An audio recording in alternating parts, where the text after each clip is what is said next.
Sekarang kita akan bahas soal selanjutnya ya. Saya bacakan dulu soalnya. Apakah diagnosis pasien laki-laki usia 60 tahun datang ke puskesmas dengan keluhan beberapa kali merasa nyeri dada bagian kiri yang tidak memberat sejak 2 minggu yang lalu.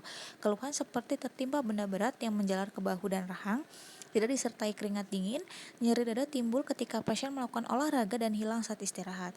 Nyeri dada dirasakan kurang dari 20 menit, mempunyai riwayat kebiasaan merokok dan hipertensi sejak 2 tahun yang lalu. Tekanan darahnya 140/80, nadi 84, respiratory rate 20, suhu 36, EKG dan pemeriksaan laboratorium dalam batas normal.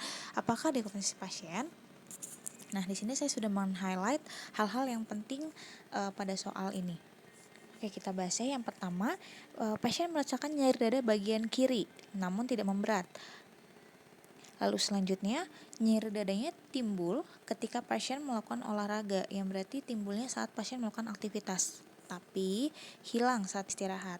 Lalu yang paling penting adalah soal terakhir, EKG dan pemeriksaan laboratorium dalam batas normal. Nah, di sini diagnosisnya adalah APS. Kenapa?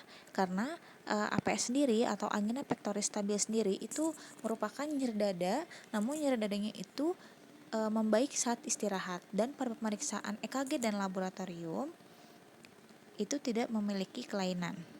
Biasanya angina stabil ini perlu pemeriksaan lebih lanjut, misalnya pemeriksaan seperti treadmill atau treadmill stress test biasanya, untuk mengetahui dari penata laksanaan yang selanjutnya.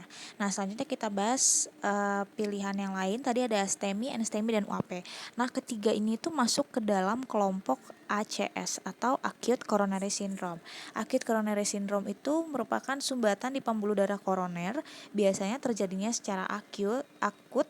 Biasanya dikarenakan adanya ruptur plak karena kebutuhan oksigen di miokardium itu lebih besar daripada suplai oksigen di pembuluh koroner. Nah, yang pertama ini adalah STEMI.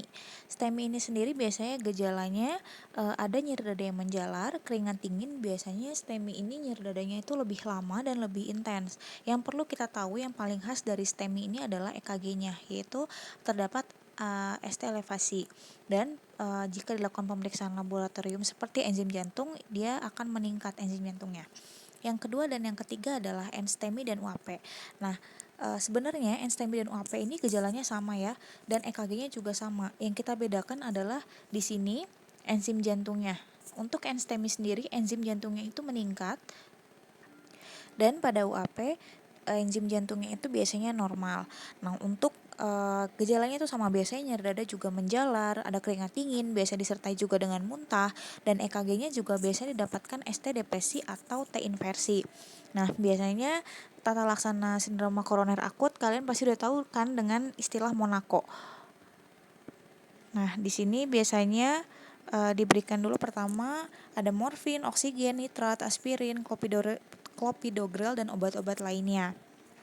Nah, ini sebagai review aja untuk gambaran dari ST elevasi, ST depresi, dan T inversi.